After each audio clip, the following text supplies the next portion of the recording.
I came to your meeting in July, just interested onlooker, and had a great interaction with you. Enjoyed the talk there about the history of healing, and then people asking me about my life story a bit, and then you decided you wanted me to come and speak about it. So there you go. So here I am, and hopefully you'll find it inspiring, instructive, emotional as well. I think people's life journeys are emotional. The story is I decided I wanted to become a doctor when I was 15, and entered that school, which I had a great time. And some of you know Paul Dieppe, Professor Paul Dieppe. He's been at your meetings here, I think, once or twice. Anyway, he was one of my teachers at medical school, so actually I heard him speaking at a big conference here in London in June, and then I got his book, Healing and Medicine, and within it he talks about you guys, and that's why I ended up here at your meeting in July. So I wanted to find out within the UK. I have a lot of experience in healing, and I lead a church called Eastgate.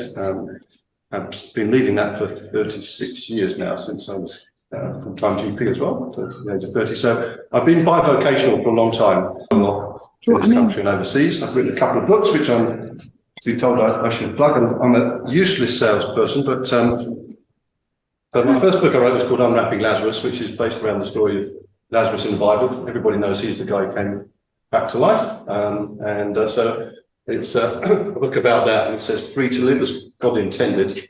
So that's a lot of my biography in there, so a lot of stories from me in there. And then the second book I read is called Faith, which is basically quite a in-depth synopsis of what faith is. And obviously, my perspective is Christian, but it's broader than that. So you can take this as a textbook, but this is a Christian-based book, as is my other book, because I am a Christian, which I'll tell you more about that as we go along. This is broken up down into 3 sections. It's what is faith, because a lot of people don't understand they've got faith, but everybody has faith. If you substitute the word trust for faith, we all have it. And we will put that faith in things and in people. Right now, we're trusting that this connection is going to carry these words out. That's faith. There's trust going on. We all put faith in people and things, and so it's a universal thing. So it's actually what and who do you put your faith in is the basis of what faith looks like.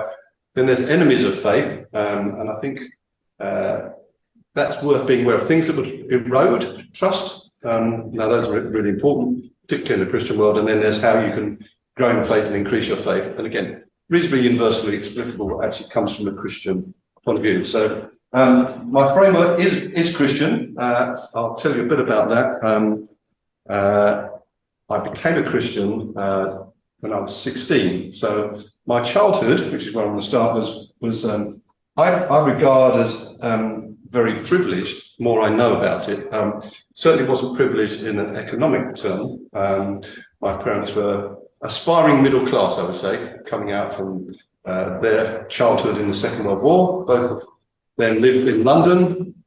Both of them knew what it was to fear the Blitz, and both of them actually almost weren't here because of bombs falling around them.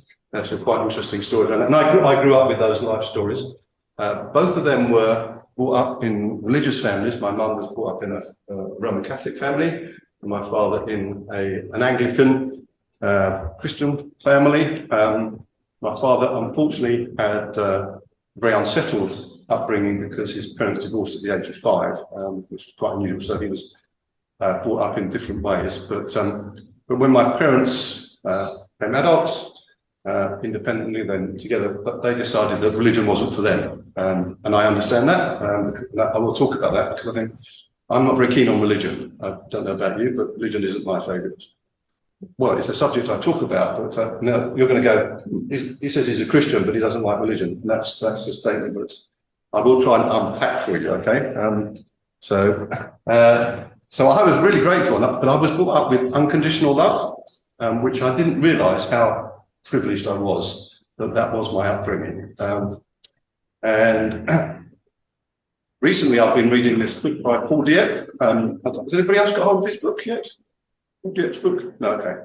It's very interesting. It's Medicine and Healing, and it talks about the research that he has done on healing in the UK and internationally from a medical perspective and how his eyes were opened up to a spiritual world, or we like to term it world, when he was taken hostage in Iraq and he was part of the human shield there during the first Gulf War. He realised that actually his scientific explanation of life was insufficient to explain all of life. He realised that there was things that needed to be looked at and explored, and he came across lots of healers. Then he did research on that from a medical perspective, and it's a really interesting book. It's called Medicine and Healing. In that, he says that one of the key principles that seems to run through healing, and particularly energy healing, is unconditional love. Now, is that a fair assessment? Yeah. So when I read that, that's a foundation of my life as well. That is an absolute foundation of my life. Unconditional love. I was brought up with it, and it's also an absolute foundational value of Christianity. Unconditional love is a foundation. Now that gets distorted, and that's why I don't like religion. I think religion distorts stuff often, and I'm against that distortion. And I think Jesus was the most fantastic model of unconditional love. So unconditional love, I think we can put down as a shared value. And as I say, I will be talking from my Christian experience and perspective, because that's all I know. But I want to know that's not the only thing I respect. Is that okay? The explanations are framed in my experience, not theory. So unconditional love. My sister and I experienced that, as I said, and probably the best example I could have of that was that both my parents missed most of their education during the Second World War, a lot of it. And my mum thought she was very dim, which she actually wasn't. She actually very intelligent. She just wasn't well educated between the age of 8 and 14, and then she left school at about 15. So she didn't have much education after the age of 8. My dad, very bright man, but he was in the Second World War between ages 11 and 17. He would have loved to have gone to university, but he didn't have that chance. He left school at 17. So education was really important to my parents. And they decided they wanted to create a very stable upbringing for my sister and I. And so when it came around to 11 plus, anybody take the 11 plus? Remember that day? I remember taking it. I remember when I was still only 10 when I took it. I always thought, I don't know why it's called the 11 plus, because I'm not. So I thought I was 10. It was just, I have a mathematical brain. It didn't quite make sense because I wasn't 11 plus when I took it. So I was 10. But most people are. I remember taking it, and I remember that we were going to get a result, and I think we had to give in a stamped addressed envelope, that's quite historic as well in those days to get the result. Wasn't quite sure when it was going to arrive. We had some idea for reference, but I remember it arriving through the letterbox one Saturday morning that this was the result of the 11 plus. Now, in those days, obviously that carried a lot of information about my future, particularly my educational future, which route I would go down. Obviously, my parents had aspirations for me to go to a grammar school, which we had, as did I, and it somewhat dependent upon this bit of paper and the news inside this letter. So I remember it coming through. I don't know if I was nervous. I'm not quite sure. I can't remember that. But my parents got hold of this letter. They said, "Come upstairs." So I went upstairs to their bedroom, and they got the envelope. And they said, right, this is going over here. And it's tucked away outside. And then out from under the bed, they bought this most enormous bag of sweets. Which my eyes were, whew, and they said, this is yours no matter what. They said, we know you've tried your best. That is not the reason that we don't appreciate you. That's the unconditional love I was talking about. Okay. So, that's fortunate. So, and the other side of things that was a real part of my upbringing was sport. I absolutely adore sport. I remember watching the 1964 Olympic Games when I was 6. I can remember that we won the long jump and both gold medals there. I remember that much. And this absolutely grabbed my attention enormously. And it was something that became a life dream for me. I wanted to compete at the Olympic Games. That was it. I thought, I want to do that. I want to be there. I want to have a gold medal hanging around my neck. I want to be there when the national anthem goes off. So this was a big aspiration. The only problem was I had very severe asthma, and I actually missed half of the first 2 years of my school life with asthma. I couldn't even run up the garden path without getting wheezy. So my sporting aspirations were somewhat limited. Until a wonderful thing came along called Ventolin. It arrived at the age of when I was 9, and it changed my life. Literally changed my life, and that's one of the things I think I look back. Medicine changed my life, and I absolutely adore medicine. I think it's amazing. I think it's a phenomenal gift to society. I've loved becoming a doctor, but right from that early go, I think that there was a thing there. This medical discovery and its application literally changed my life, and actually I became a good sportsman. Not elite, not quite Olympic level. I don't think I'd ever have made it, but I was a decent sportsman. And along with that came a lot of sports injuries. So I had a lot of sports injuries. My mum was very kind. She didn't complain when she had to take me to the A&E again and again and again. Got my elbow busted playing rugby. I had to be pinned back together. She thought that would put me off playing rugby, but no, it didn't. And my first practice session after I came back from breaking my elbow, we thought I got broken nose. She had to take me to A&E. Literally the first training. And when I turned up in A&E, they didn't bother to ask my name. They just got my file out. That's how well they are. And what was strange, I kind of liked the atmosphere. I picked up on the idea. This is a good thing to do with your life. Make people better. Yeah, because I was benefiting from it. And so that was one of the things. So around the age of at the age of 15, I decided I wanted to become a doctor. And I was very excited about that. Fortunately, I was bright enough in school to expect that was a probability rather than just a possibility. So that's good. Now, in all of this, no religious upbringing whatsoever. So I knew nothing really about Christianity or any other religion. I knew that Jesus was connected to Christmas and Easter, so that seemed like a good idea. My sister was in the Girl Guides, I was in the Boy Scouts, and both of those groups were attached to churches. My sister's Girl Guide group to an Anglican church, and my boy Scouts group was connected to a Methodist church, and we had to go along to church parade. Anybody else have that experience? Like Boys Brigade, or you had that experience? The guys, yeah. You were in the guys, and you had to do church parade? Yes. It was really odd, wasn't it? Marching up and down the street in the uniform.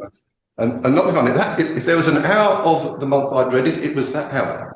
I would do anything to get out going to that thing. It was deadly. I didn't quite know what to do with myself in that hour. It seemed to have no relevance to life whatsoever. And so I paid no attention to it. I did what I needed to do, but I gave no time to it. And then, at the age of 16, as a complete out of the blue surprise, I had a spiritual encounter. And my sister had similar, the same age, and she became a Christian, and I had an encounter with Jesus. Say I was surprised would be an understatement. To say my friends were surprised would be an understatement. Say my parents were surprised would be an understatement. And I met Jesus. And it was extraordinary. All I can say, I met his love, his kindness, his unconditional love, and his magnificence. And I decided he was worth following. And I realised I realised I had a great life going on, but actually he offered me an even greater one. It was a great exchange. That's what it says. And that's because the Bible talks about being born again. And I had that experience. That was a spiritual birthing experience for me, which was a huge surprise. And I didn't really know what to do. I had no background, so I thought, well, I don't know. I had some idea of Christians do. You have to go to church, so I found one. Unfortunately, I found a good one in my terms that was actually full of life rather than religion, which I'm very grateful for. And that was just about 100 yards down the road. I was the youth group. They hadn't got any other people. There was about 12 lovely old people. They just looked after me and helped instruct me.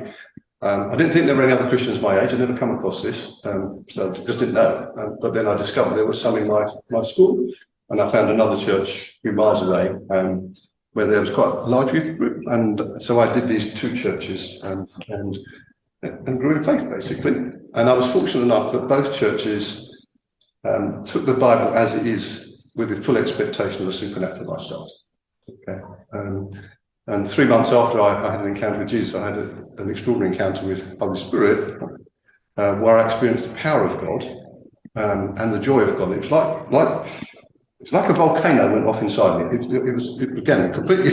I had no frame of reference to this. Nobody had explained any of this to me, that this could possibly happen. That just happened to me, and had this. And I didn't know what to do, but I literally couldn't contain the joy that suddenly erupted inside me, and the power I felt as well. So those happened within 3 months of each other, and they completely turned my life around and shaped my life moving forward. So I then had these two things going on in my life: the desire to become a doctor and God.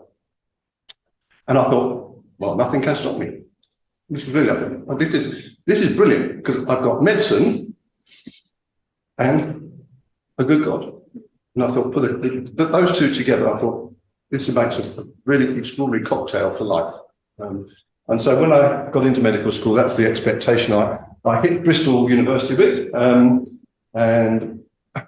what I found when I went to Bristol University was there were a lot of Christians there. Masses of them. So in my hall of residence, there were 450 of us who lived in Baker Hall of Residence. Of those 450, 100 were active Christians. 80 in the Christian Union and 20 in the Navigators group. Extraordinary. And so I was, wow, where did all these people come from? That I was just used to a small number. So I was super excited, because I was really what I would call young in faith at that moment in time. So I was very excited to learn from these other people, many of whom had been brought up in the Christian families, so they had that whole wealth of upbringing in that context. What was a surprise to me was that most of them didn't have the same expectation of the power and love of God that I did.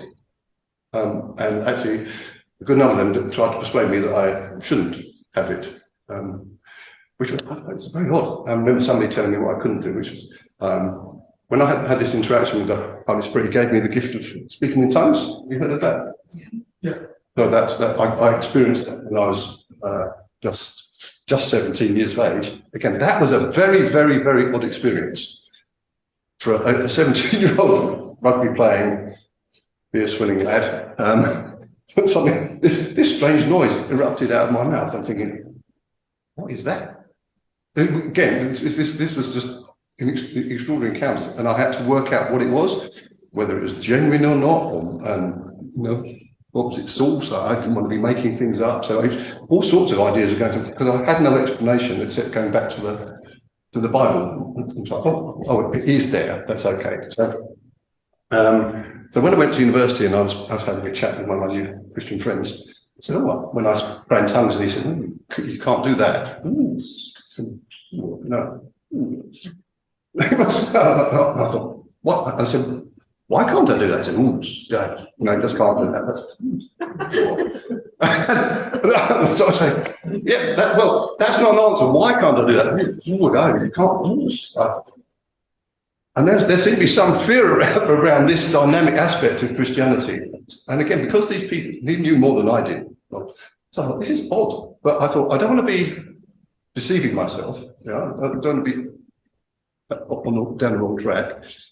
So I decided, I went back to my university room, got my Bible out, thought, it's definitely here. It's definitely here in the biblical frame of Christianity. Because he's basically what my friend said when I did get an answer out of him. He said, it stopped. I thought, it didn't stop in me, so maybe I should have stopped. Anyway, I went back to him and with my Bible open, and I said, look, I can see this is where it is. It is in the Bible, it's definitely there. And it's first mentioned by Jesus in the Gospels. So I said, here it is. Can you show me where it stopped? He said, no, I've got no idea. I said, well, you told me it did. Where is it in here that it says it stopped? He said, I have no idea. I said, well, why are you teaching me? He said, well, I've been taught. And I've always been a bit bold and brave. I said, well, is it possible you were taught wrong? And he said, yeah, that's possible. I said, would you like to have the same experience as I've had? And he said, yes, I would. So I took him back to my university and I prayed for him, and he had exactly the same experience I had.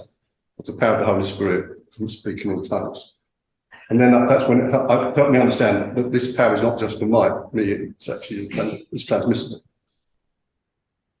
After that, I probably led about at least 100 people into that same experience at university.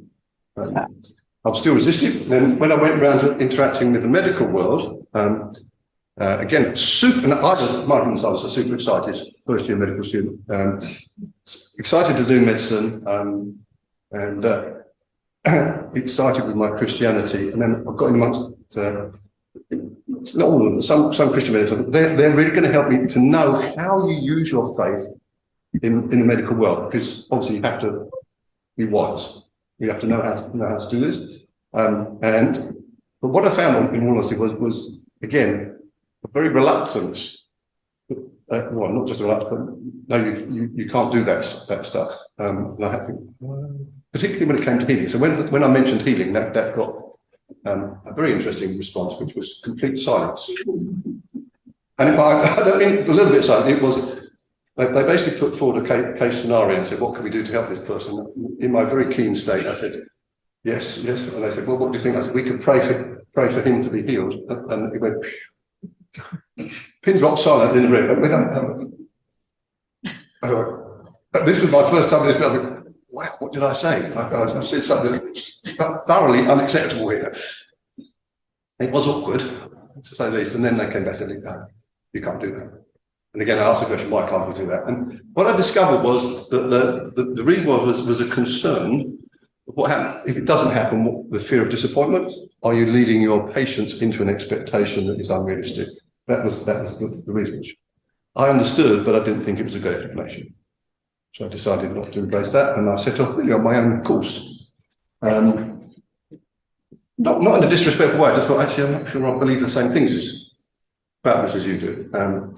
And so I set off. And what was interesting was that more and more people wanted to talk to me about what I believed in Christianity. And funny enough, they actually, in the end, asked me if I would lead the whole Bristol University Christian Union. So I actually ended up leading the whole Christian union of the university in a way that I'm out of my own experience, which was fantastic. We had a great year. I had a phenomenal time. And I was used to speaking to 700 people, so at the age of 21. So at the age of 21, I was given quite a broad platform.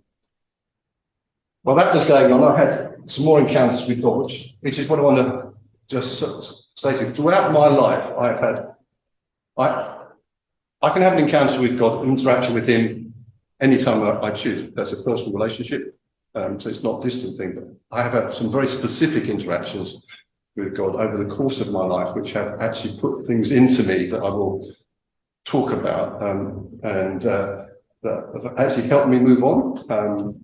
So I'll tell you a story a little later, which is about compassion, because I believe compassion is absolutely key component for healing.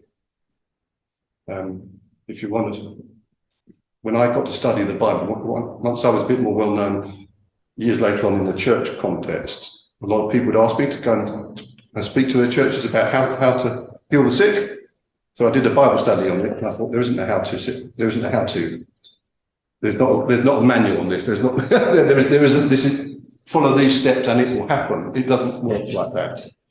What I found was the principles were compassion and faith, loving people, and having a consistent belief system that you can actually practice.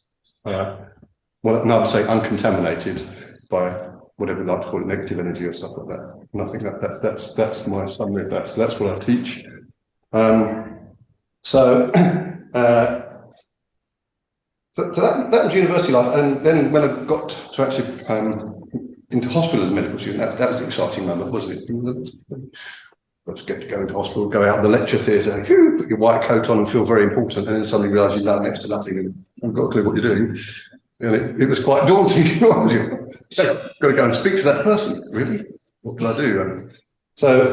But in all of this, basically, I've had this underlying confidence that God is with me, and that I can use His resources that are active in me for the benefit of other people. Now, that's what Christianity is there within me to bless the world. That's a fundamental of Christianity, is to be an unconditional blessing. So I've seen miracles happen since before I went to medical school, and then they continued at medical school. And in terms of what you might reading books around it, you might call it distance healing for a lot of people. For most people, it's like distant healing. They don't know what's necessarily going on, but I can bless people without. And I've seen people get healed and better without knowing I've done any intervention. And I don't mind, because I'm not trying to claim credit.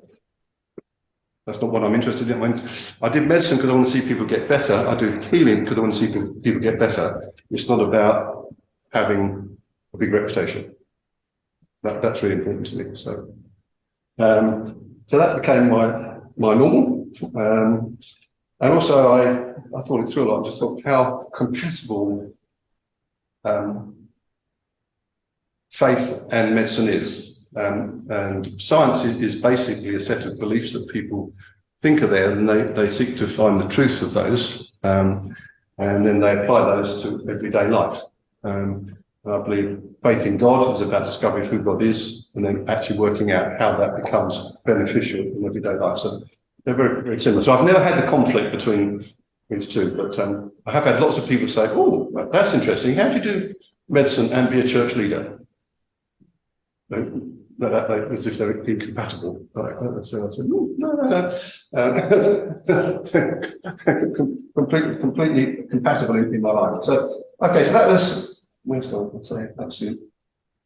So, how many doctors are there here? I know this is Jill and who's with me. 5 of us. Okay, so all of us would have experienced the mega long hours when you first qualified. Michelle, how many hours did you? Weekends, 80-hour weekends. Oh gosh, something like that. Yeah. 80-hour weekends, yeah. We'll get the 80-hour weekends. Didn't enjoy those, did you, Tim? No, they were not a fun part of life.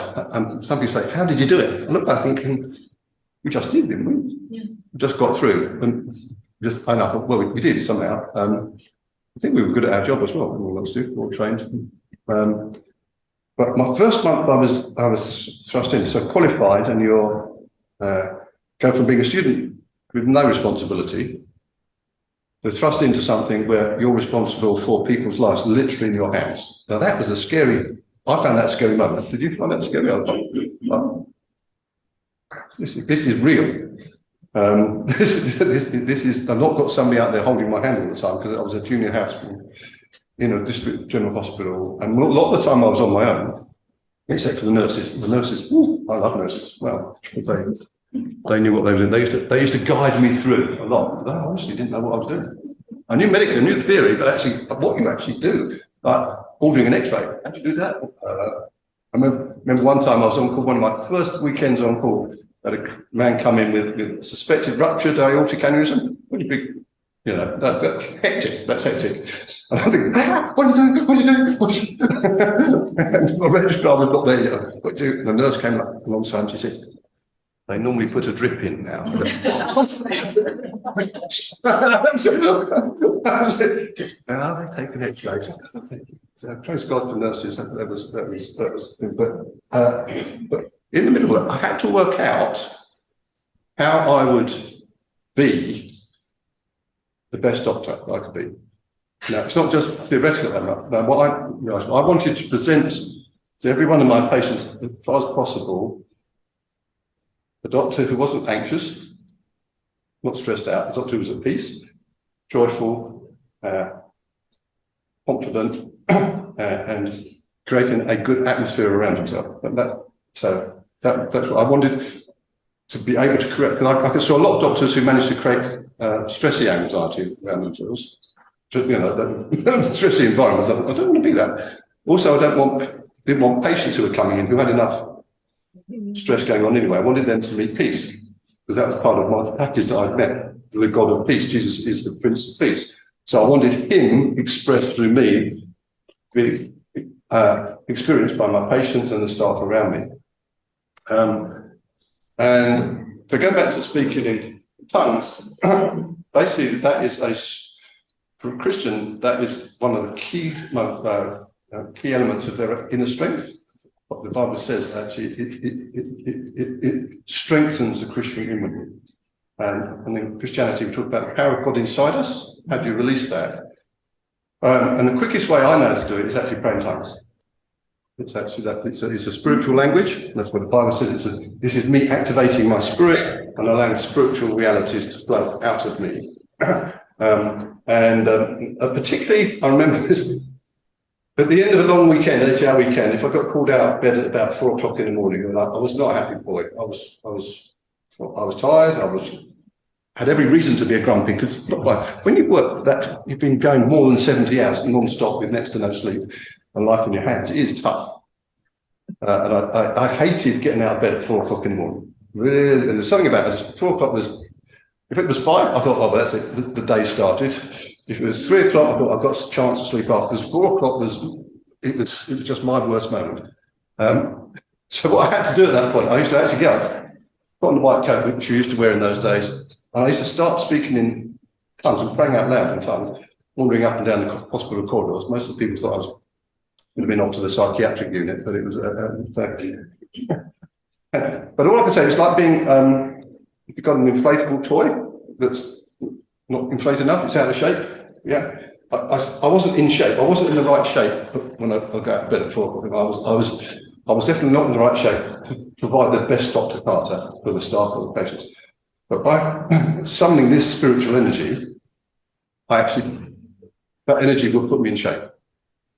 And it's spiritually powerful. And then where I get to the ward, I would also make sure the first thing I do was thank the staff for calling me, because I believe that's a positive energy. So very deliberately, because I saw a lot of doctors ripping the nurses off and calling them out of bed. And I just hated it. I thought, it's not that they're calling you for a purpose. It's not their fault that there's an emergency at 4 o'clock in the morning. We need to respond to this positive. And so I deliberately thought, because I believe gratitude is a really important Christian principle, but more than that, it's a positive energy. Right? So that was me, and I was known everywhere where I worked as the happy doctor. Literally, that's what they called me. And they used to say, hey, why are you so happy? And I used to say, I've got a source of joy inside. How come you're not worried? Well, I actually have a source of peace inside me. And the Holy Spirit is my energy source. So when we talk about energy and energy healing, I know my source of energy. And because I know who he is, it means I can access him very readily. For myself, but not just for me, to pour out to other people. Then also what would happen was I would see my staff being good, but also I'd start to see miracles happening in the patients. And I remember one of my patients, who was actually well known politically, he came in with, he had fibrosing alveolitis. And he was quite into it all stages. He was coming towards the end of it, which, if you don't know what it is, it's stiffening of the lungs, which is progressive, and there's no treatment for it. He's just going to die. And he came in and we had to put him on a ventilator because he just couldn't sustain his oxygen levels. But once you put those people on ventilators, very rarely got them off. That was the problem. Once on, very difficult to get him off. We could not get him off the ventilator. And then God said to me, I want you to pray for him. And as he asked me to fast as well, which I don't like doing. Pray and fast for him, and I did. And the next day we got him off the ventilator. So that's that sort of thing. Another story I'll tell you.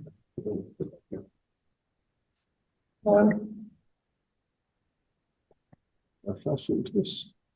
Yeah, I just want to tell you a story. This is fast forward away. This is about 15 years ago now. I was in the United States doing a healing conference, and one of my, I've got lots of beautiful memories, but this is one of my beautiful memories, because what the Bible teaches me is that my faith is worth more than gold, and there are certain things in life you can't buy, which is people's lives and stuff like that. And there was a lady there who'd been completely profoundly deaf since she was born. Never heard a sound in her life. She did not know what sound was. She knew its theory, but she'd never experienced it. And we prayed for her. And then I watched her as she started to look around in amazement. She scanned the room, experiencing sound for the first time in her life. And I watched her, she started to scan the room, and she'd heard that music was an idea, it was a theory to her. And then she learned how to locate the sound, and she suddenly smiling at this guy playing the guitar, and she pointed at him. Yes. And this enormous smile. Can you imagine that? Imagine never having experienced sound and then suddenly experience. That's a whole new world for her to discover. And I then talked to her, and she was in America, so I spoke to her in English, and she looked at me in a puzzled fashion, because all that was coming out of my mouth was just sound. She didn't know it was a language, which actually helped. She didn't understand what I was saying. We had to go back into sign language. She had to learn how to speak. Isn't that amazing? I've seen a lady in Brazil who had a completely opaque eye, one eye. There's another healing conference I was involved with, and she was at the front of my queue to pray for. And again, there's no technique, so I just said, will you let me put my hand on your shoulder? I prayed for her in tongues for 2 minutes, and as I did that, I watched her eye become completely clear. She got a sight restored in her eye.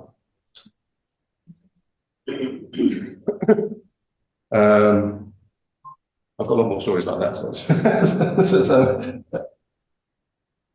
just trying to hold in. Okay. Fast forward, junior hospital doctor.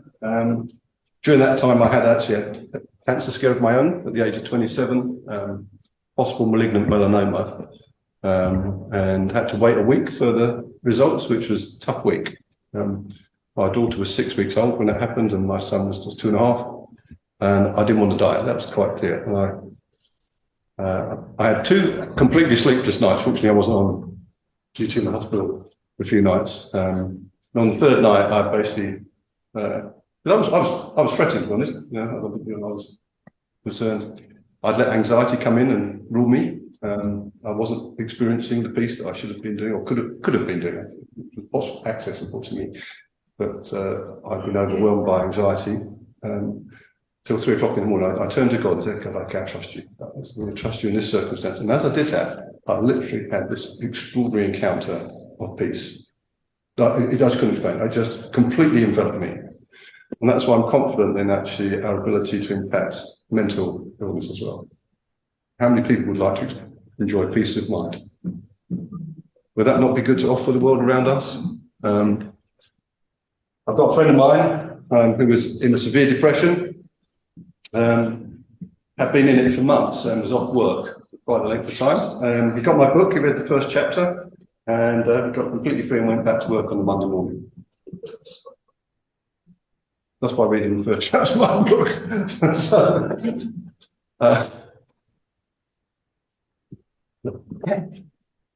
I went on to become a GP. At the age of 30, I started leading a church at the same time.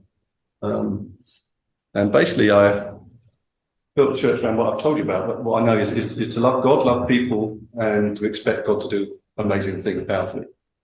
I do believe in unconditional love, and we want our church environment to be that. As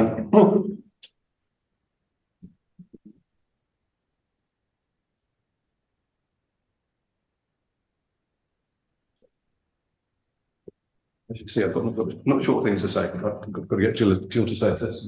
But I wanted to write this book for 7 years. It took me 7 years to get it done.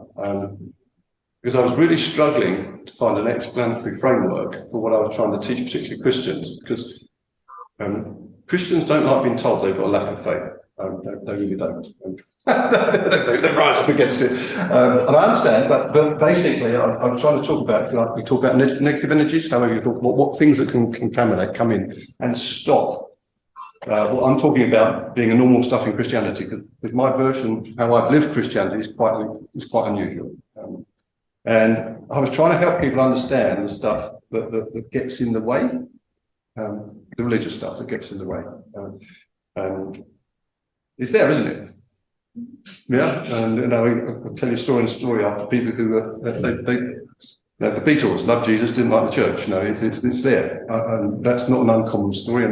And I had an interaction with Paul Diet recently. We met up in London for a meal, and because when I was buying his book and I chatted to him about it, he said, "Oh, I should have told you before you wrote the book that Christianity doesn't come out very well in my before you bought the book." He said, "Christianity doesn't come out very well in my book." I said, "I'm not surprised, unfortunately, in this realm. I don't think we do that well. I think we can be a bit exclusive, a bit judgmental, and not showing unconditional love." And I'm terribly tired saying that I'm a miserable sinner. Well, which I have to say, every Sunday when I go to church. yeah, that's not God's view of you. Well, I just say happy sinner, perhaps. Or even forgiven one. How about that? My Christianity, this is quite clear. I'm not here to tell you about Christianity. I'm here to tell you about me. But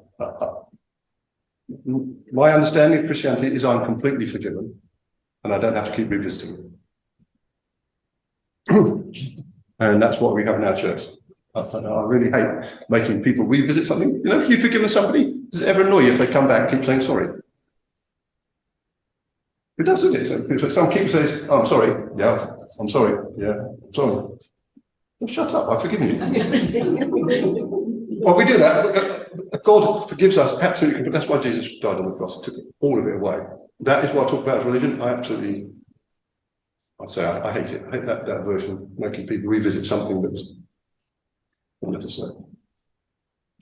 So I was struggling to finish this book, and then God spoke to me and he said, "Peter, study the River Thames." I thought, okay, what's about the River Thames? I was brought up near the River Thames. I know the River Thames, you know, it's here. So I thought, why do I need to study that? So I just did a few Google searches, and the second thing that came up was an article from the Daily or Sunday Telegraph back in 2010, which basically talked about the River Thames. Did you know, in 1957, the River Thames was declared biologically dead. So polluted that no life could exist within it. There was not just no fish, but actually there wasn't even the sort of microbial life within it. It was so polluted. Now, where the River Thames comes out, its source, it's the Cotswolds, isn't it? It comes out pure. What's the problem? It got polluted en route, so it's not actually carrying the life that it's meant to carry.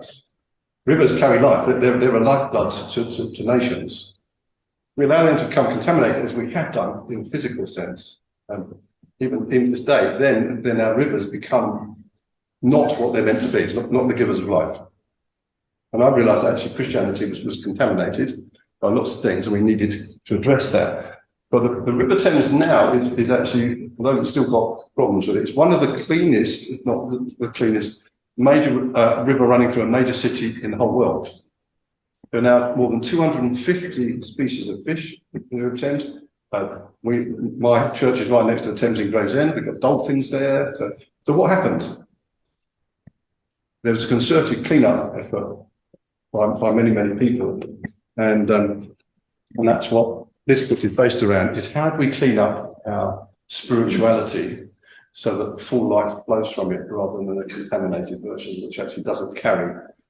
And my story is I've seen more and more healing happening. So in my church, where we started this healing centre, we would have hundreds of great testimonies each year of healings, if not more than that. So the healing centre we established in 2011, I think it was quite a bit original. So anyway, about that. And what we do is very, very clear. We set up a spiritual environment which is peaceful, joyful, and confident. And we see people coming there and they get set free from all sorts of stuff. So we've seen people set free, literally from cancer. The lady who had a nasty abdominal cancer, probably a mucus cyst adenocarcinoma, you know, one of those. It's nasty. It's cancer that killed my mum, so it's quite personal to me. And this lady came in, and in our healing centre, she was due for surgery 10 days after she was in our healing centre. She had been having chemotherapy to reduce the tumour mass before they tried to take more away. It's an incurable cancer, and the surgeon opened her up 10 days after she was in our healing centre, and she had no sign of cancer whatsoever in her body. Is that amazing? We had another lady who mashed her ankle up very significantly, really, really, really badly. An ankle that was never going to be right again. She was the major breadwinner. She was in severe, severe pain, and somebody managed to get her to our healing centre. She walked through the doors of the auditorium where we hold it, and her ankle went immediately ice cold, and she was completely set free and went back to work on Monday.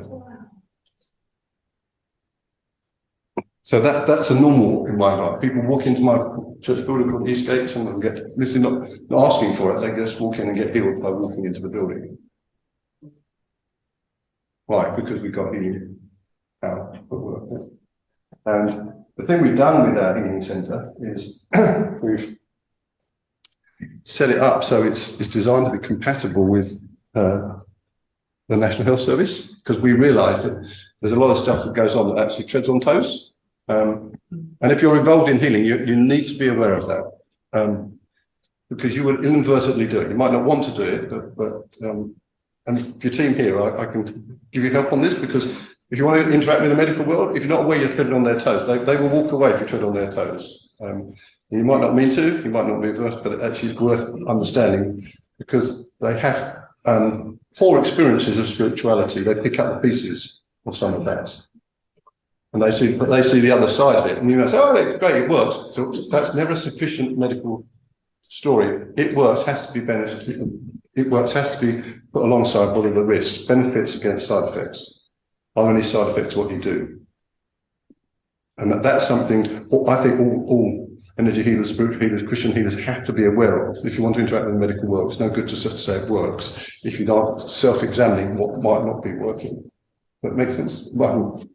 So we did actually a research project, and I've got the details here on my computer, that of the perceived potential side effects of our healing centre.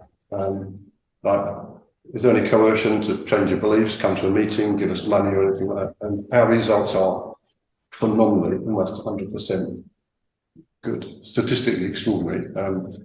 Because we wanted to get that knowledge. We then took that to our 100 local GPs and demonstrated that we were good news.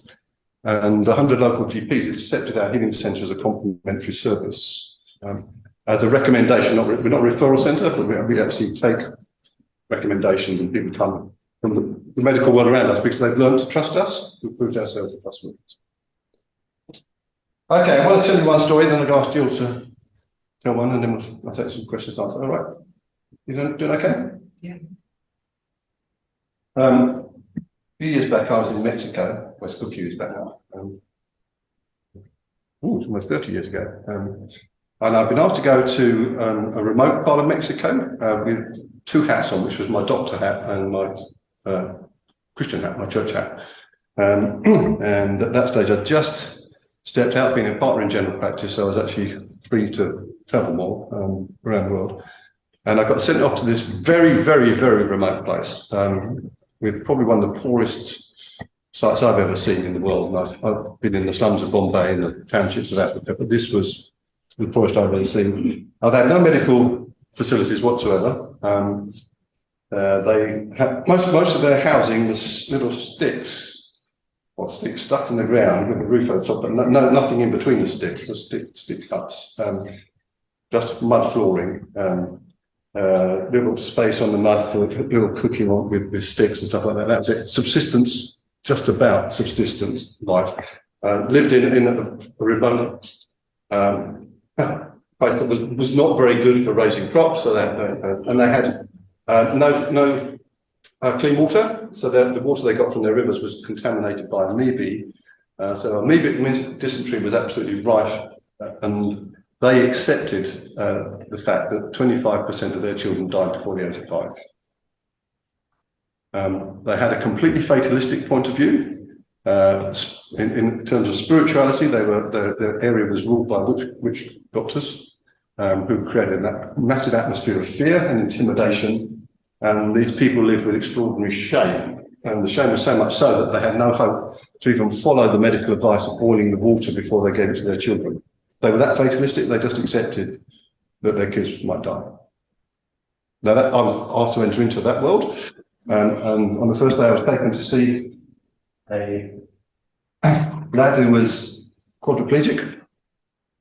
He'd been beaten up by a group of youths when he was 8 years old, who mashed his head in with rocks, and he was left without any use of his arms or legs, and his existence was lying in this stick hut, just on a little reed bed on the mud, and that was his life for 10 years. And so he was the first person I was taken to see if I could help with my super medicine. It was one of the most desolate sights I've ever seen in my life. Poor little lady, he had a little small mum. And I said, what can you do? I said, well, medically nothing. There's nothing here. We'd be struggling to help him in the UK. But I said, we will pray. And as we prayed, I felt God speak to me, because I have a personal relationship with him, and he gives me instructions. He's my spirit guide. Okay, so, and in that moment, he said to me, Pete, ask if you can take the blanket off his legs. Take the blanket off his legs. Okay. That's not too tricky an instruction, so I asked through translation, took the blanket off. Now, he had spastic paralysis, he was spasms. And then as we continued to pray for him, and I laid hands on him, his limbs went floppy, flaccid paralysis, which is a significant neurological change. If you don't know, you don't know, but he wasn't unparalysed, but this was a moment of, I've just seen something happen. And when I see something happen, that gives me courage to go further, yeah? So you there are building blocks of healing where you actually get something and then you push on to more. Confidence needs to grow, yeah? And that's what this book is about, growing in confidence, going in faith. But we all need to grow in confidence in the way that we do stuff, because confidence actually brings results, whereas others suggest to you that doubt and lack of confidence actually is a negative energy. So having said that, I said, right, okay. So we're praying away, and then God said to me, okay, Pete, now I want you to pick him up and put his feet on the ground and let him go. And I'm going, it's difficult to describe what I was thinking at the moment. Can we have a step between the blanket and that? And I told my friends who were with me, two other church leaders from the UK, a guy called Dan in America, and he said, yeah, Pete, go for it, which I thought was all very well for you to say.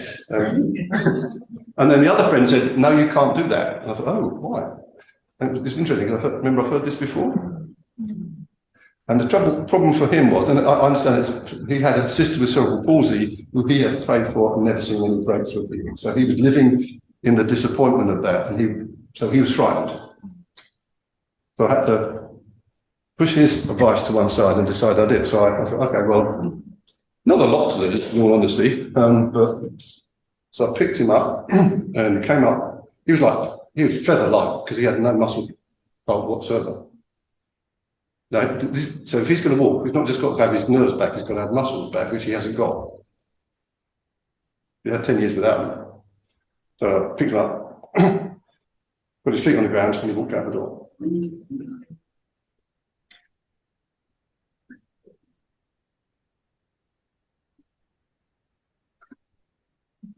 It was extraordinary.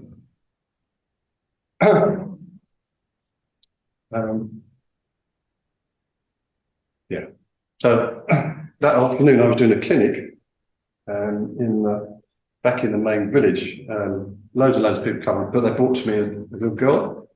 She was 18 months old and she already was quite dehydrated with immediate dysentery. And I said to my friends there that if God doesn't heal her, she's going to die today.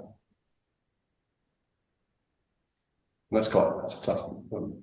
And I knew that I had the skills as a doctor because I'd worked in paediatrics, so I could have saved her in England with my medical skills. I knew that. I knew that if I had access to drips and supportive treatment and antibiotics in the UK, no doubt my medical skills could have saved her, but it wasn't available there. And so the patient had to leave because I had to get on with July, and I thought, I had no idea what was going to happen to her. Until that evening, I was actually doing a teaching session for the church there. And as I finished out through the gloom, it was one of these little huts with one little generator with a flickering light bulb going on. Through the gloom, I saw this mum with a baby, and she was lying over her lap in a lifeless form. So I rushed over to her and she was basically gone. She was having some chain stroke breathing, just the last guy, completely unresponsive. So we prayed. I thought, yes, we've seen a miracle, we can do this. And to no avail. 20 minutes, 30 minutes, I kept on checking with her any signs of life, and she was gone. And I cracked. I actually lost it emotionally, and I stormed out because I was so cross with God. I couldn't work out how I could see that miracle. This is the same day in the morning, and this in the evening. I did not know what to do with myself. I thought this is unacceptable. I was ranting. I've learned that God doesn't mind me ranting. He understands emotions. He's not frightened of them. And I think he doesn't mind it coming out. And I was really going for it. I was cross. He and I had a good relationship, and I was being very honest with him. And it was not a happy honesty. And in the middle of that, he whispered to me, and I love the whispers of God because they often get through when I'm not listening to anything else. And he said to me, Pete, why were you praying? I thought, well, that's the stupidest question I've ever heard in my life. Why do you think I was praying? And to be honest, I was just, and in that moment, I suddenly realised why I've been praying. Do you know why I was praying? Because since the morning, I've been rehearsing the story I could tell. And this is a great story. I look like a really special Christian. And I realised when I was praying for the kiddie, I wasn't really praying for her. I was actually thinking about my own selfish ambition. And I'd allowed selfish ambition to contaminate my river. And that's why I didn't carry the life. And that made it even worse. I just broke. I cried and cried. And I felt doubly responsible for her death because physically, medically, I've been saved, and spiritually, I could have, should have. She was dead. And then in that moment, I can only say this, I had an encounter with God, which was the compassion of God, and he enveloped me in his love and compassion. And I suddenly cared for this little kid as if she was my own, and I was so desperate for her to be alive. That made it worse. I was then more of an emotional wreck because I now cared for her. And then he says to me, Pete, now you can go back. So I went back in the room, didn't know what to do. And he said to me, Pete, ask the mum to breastfeed the baby. No, that's grotesque. Then ask somebody to breastfeed a dead baby. I asked her to do it. So she put the baby to the breast and she just fell off the bed. When she put the baby to the breast, she started to suck. And 10 minutes later, she was completely normal. What did I learn through that? I contaminated my unconditional love. And I vowed never to do it. Jill is one of my great friends. You just paused. You want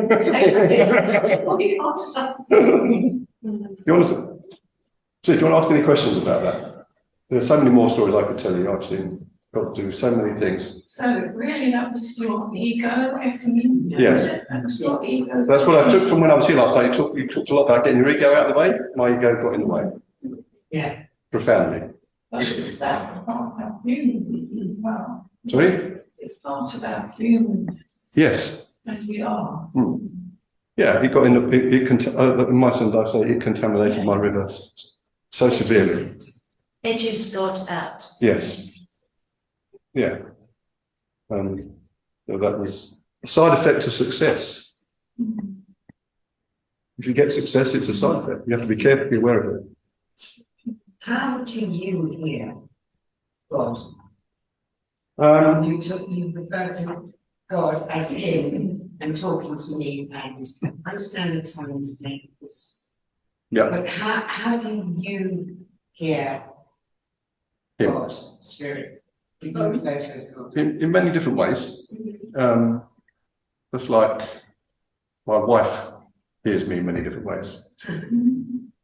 Do you hear a voice in your head? Vocally. Just have an intuitive knowing. I hear him in my head. I have an intuitive knowing. I can sense things.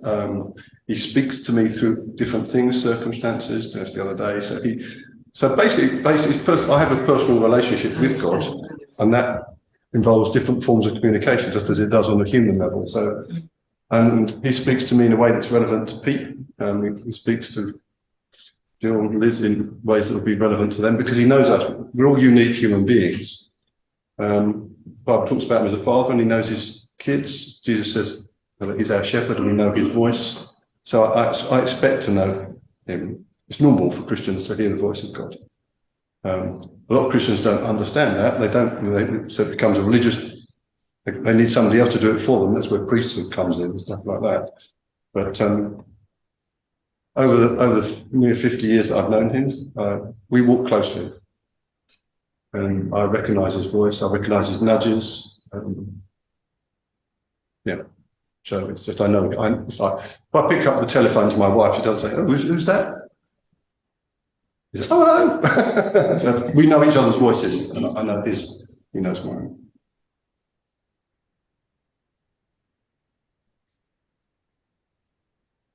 Yeah. I've got loads of questions, but thank you. That was absolutely amazing. Really, I mean, it's fun. Two questions straight away, if that's right. One is just about praying in tongues. So what actually happens when you pray in tongues? And I accept that everybody who experiences what we do has the same experience and probably a different experience. Mm-hmm. Just repeat the question. Oh yeah. Okay. So the question is, what happens when I'm praying in tongues, or when one prays in tongues? First of all, it's a spiritual activity, not an intellectual activity. That's probably one of the most important things. So the Bible talks about praying with the Spirit and praying with understanding. Both are valid. So you pray about things that you understand in a way you're making. Yeah, that's more. I'm telling God about this. These are the circumstances. I understand this. Praying in tongues bypasses that, so it's got an ability to bypass circumstances. So you've got direct spiritual interaction between yourself and the Holy Spirit. It's a channel. It's like It's a channel. Yeah, it's a hotline. It's a hotline. So the Christian belief is that we have the Holy Spirit inside us. It's a spiritual reality. So my spirit interacts with the Holy Spirit, and the language that is flowing there is a spiritual one, which I can then access and let out here. I'm surprised it's not here in the art centre. It has to be done here. Well, here or here, I'm not worried about it geographically, but it's inside. I don't think it's like we talk about the heart. When people say what the heart of a person is, you're not talking about the thing that's beating. You're talking about their soul issues, really. That's what it's. So can I ask something? So is it in a language that we would understand? So for example, if we pray as Christians, we often pray in the English language, or if we might go into chants and stuff like that. But it sounds to me what you're talking about is something which is almost beyond language. Is that? Yeah, it's unintelligible language. The Bible talks about it as the language of angels as well. So we talk about having the tongues of angels. So I believe it's heavenly language, and the Bible says it's broadly speaking unintelligible. Now, when it's used on a personal level, like we do, then I know that I'm actually personally interacting with God. It can sometimes be used on a public level, and at that moment it requires interpretation into human language. That's a biblical practice, to make it intelligible to other people. So if you're using it in a more public context, what is required at that moment is interpretation. So actually people have the gift of the interpretation of those tongues into human language. But on the personal level, you're not understanding it. Yeah. Hi, wonderful talk. Thank you very much. Can I just ask, do you find in your connection, in your conversations with God, that God has a good sense of humour? That's not going to be a flippant question. No, he's got an amazing sense of humour. I love reading the Bible. It is a really funny book. It is. You just put yourself in the context. So this book is all framed around the story of Lazarus being raised from the dead. It is a funny story. The problem is we really read it through sort of understanding the story from the end point. But actually, if you go through it, it's I love when I read the Bible. I put myself in it personally to experience it. It's funny. Now, it's serious as well. It's got some, there's all sorts of difficult bits in there to explain. I understand that, but yeah, he's got a great sense of humour. Phenomenal sense of humour. I think Jesus would have been great fun to be around. I experienced him as great fun to be around, put it that way. So Your concern in my conversations with spirit, which again is from the dark, it's auditory sometimes when things are going still, sometimes it's actually visual as well, and just feeling. But sometimes I get the most ridiculous things being told to me, and then always ending it with only joking. So it's just one of those little things that I sometimes say, which is very difficult to deal with sometimes, because I'm a serious person around it. oh yeah, I think that's one of the problems with Christianity. It's regarded as this serious religion, which is very sombre. My experience is it isn't. It's full of life, and I think I want to represent Jesus in a way that I know him, not an institutional, religious way. So, would you like to hear a story from Jill? Yes. You ready to do that? Are you sure you can say a bit more? We're going to wind up. How long have we got to take? How long do you want to take? Oh, just as long as I've just got a little story to tell. Okay. I'm a GP, currently practicing in Peterborough. I've known Pete since we were at training to be GP day, so we go back a long way. But totally relates what Pete's saying about marrying the spiritual and the medical together, and that's how I hope that my GP work is enhanced. I call it enhancement, spiritual enhancement, really. And I just have a lovely story for you about a lady that I think you'll really enjoy, that kind of sums up all of these things: the compassion, the humour, the spiritual, the channeling and all this stuff. So this is my 88-year-old lady patient. I want you to imagine her. She is feisty, she's intelligent, she's brilliant, she's educated, she's determined. She's just a fantastic 88-year-old lady, right? And puts me in my place, knows exactly what she wants. She's strong. And I've looked after her for years, but on this occasion, she's on the phone and she's weeping and crying, and somehow her spirit is broken, and it's not like her at all. And what's happened is this lady, going back into the past of the story now, she had a knee replacement which broke down. She had a revision of her knee replacement, which I fought with her for 3 years to get that into place and done with letters and appeals and what have you. She finally had her revision. That was 11 weeks previously, and the wound would not heal. So now she was left with this huge open wound on her leg, and she was at home, and it just broke her. And on that occasion, channeling the Holy Spirit, my intuitions, I knew I had to visit her at home and have a look at this wound. I didn't know what I was going to do for her, but I knew I had to be there in her home. So I went to visit her, and in the car, I just had this thought. It was just a notion. You could pray for her today. And I immediately thought, but no, I have no idea about her faith background. We've never had a chat about spirituality. She doesn't even seem like that kind of a person that you could easily have that conversation with. And so I parked it and didn't think about it again. I walked in the front door. She left the door open for me because she was completely immobilized, sitting in her couch with a brace on her leg and keeping it completely straight. And she goes, "Oh, Dr. Querno," she said, just before we talk about anything else, I need to ask you, are you a spiritualist? And I said, I'm not a spiritualist, actually, but I am spiritual. Actually, I'm a Christ follower. I'm a Christian. She goes, "Oh, well, that's good," she said, "because this simply won't do. I need a miracle." And that was my, so I didn't really think about anymore whether we were going to have a spiritual conversation, because she opened it up. Anyway, so I went over to the armchair where she was resting, and I took the brace off, which was a horrible contraption, and she had to wear it constantly to keep the knee from bending.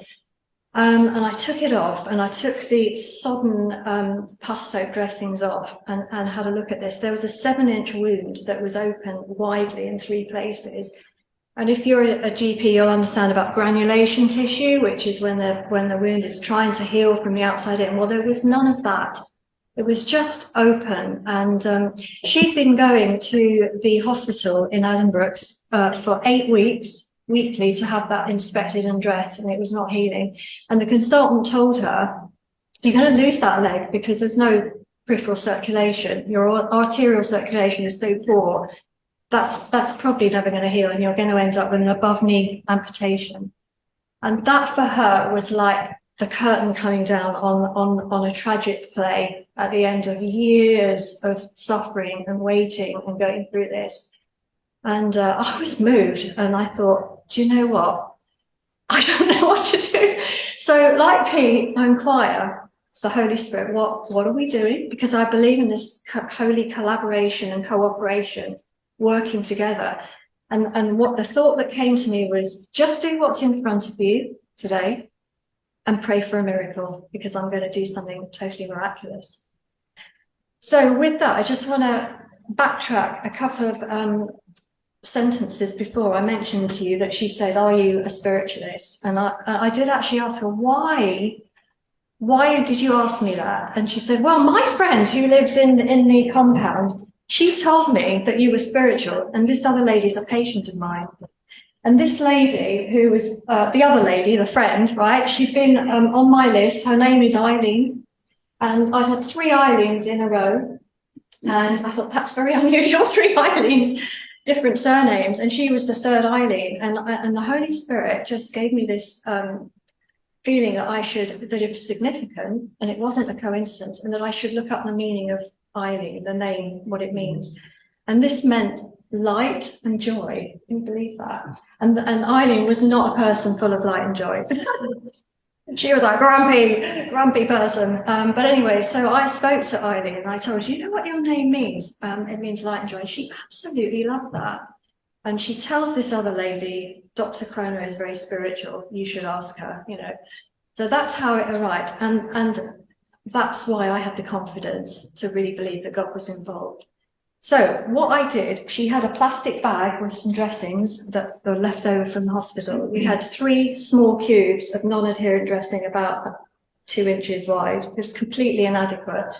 But I patched up 3 places and I took the brace off, told her not to wear it anymore, and I put her on some flucloxacillin, right? Just an anti-staphylococcal antibiotic, which she would only have been able to get that evening. This was Tuesday. So she was on it all day Wednesday, and then on Thursday morning, she was on the phone asking to speak to me. Dr. Kroner, it's amazing, she said. It's completely healed. And she'd been to Addenbrooke's, and their consultant had seen it, and she was amazed, and he was amazed, and it had come together. Now, yes, we put a dressing on it, and yes, she'd had a day and a half of antibiotics, but that wound wouldn't have hit. That was out of the ordinary.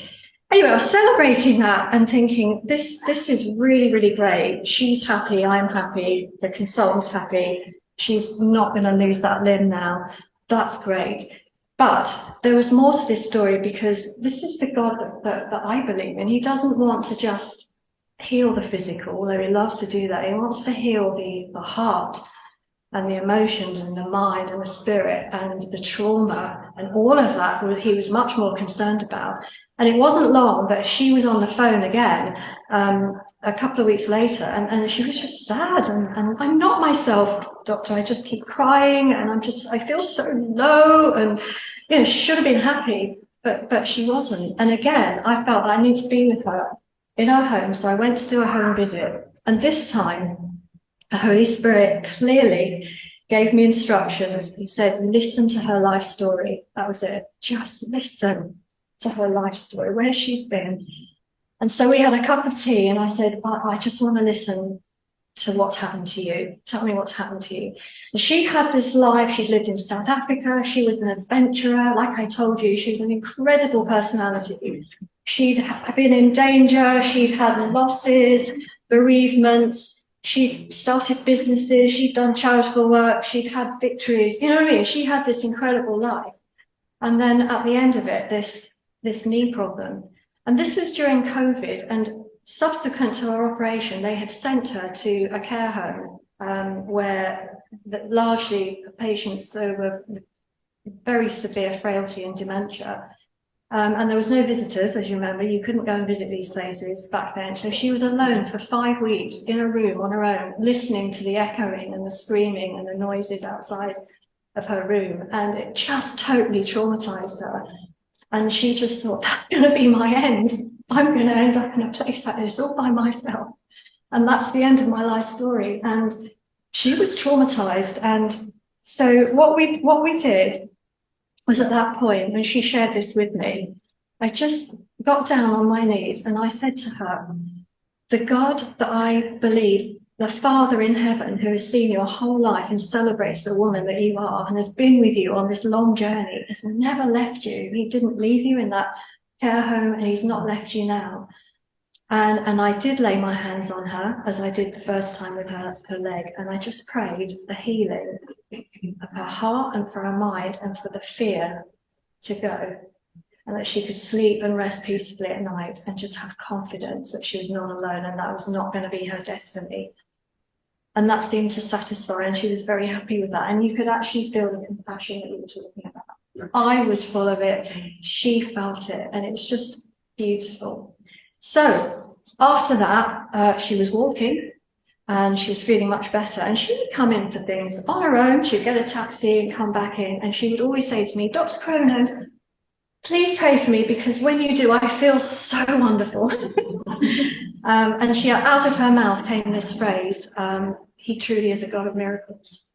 And for me, I just wanted to share that story with you, because it has the compassion. What we're doing is not just channeling power, it's actually channeling a person who is love. Yeah, he's healing, yeah, he's joy, yeah, he's peace, yeah, he's all these things. He's wise, he's creative, he's brilliant, his mind is wonderful, but at the heart of it, he is the God of love. And that is what motivates me. And that's what I think patients respond to. That is the energy that we surround them in, that gives that opportunity for wonderful things to happen.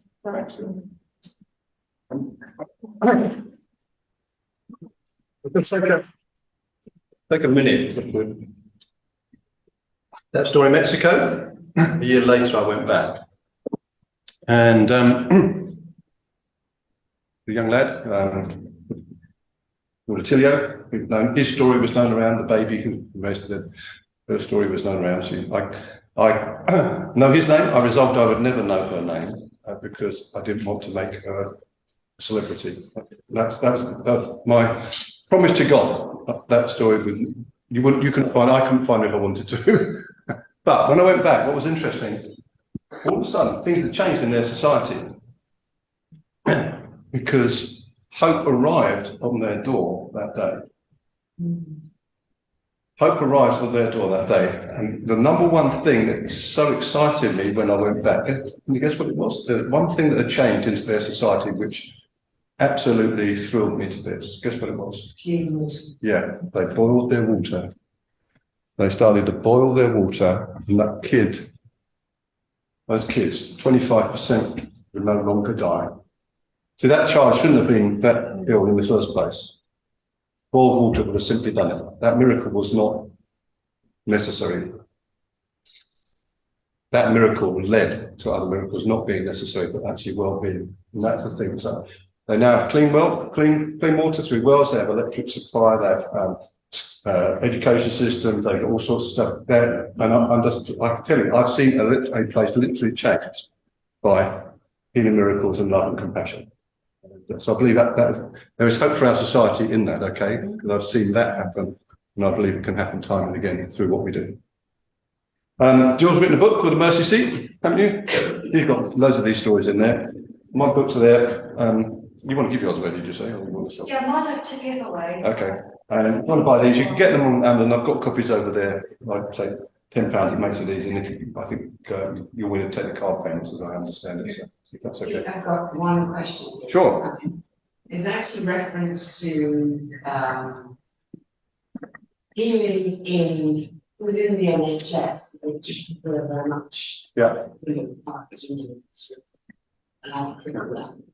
So the question here is how to approach my local GP surgery and quote unquote sell the possibility of trying healing at their surgery. I am a Quaker, but the surgery and patients are from all cultures, beliefs and backgrounds. Thank you. Good question. Well, the trouble is there isn't a generic answer to that because practices differ with their spiritual beliefs. And I say this wisely, actually, I chose to be in not a Christian practice because I was going to get less opposition to my healing.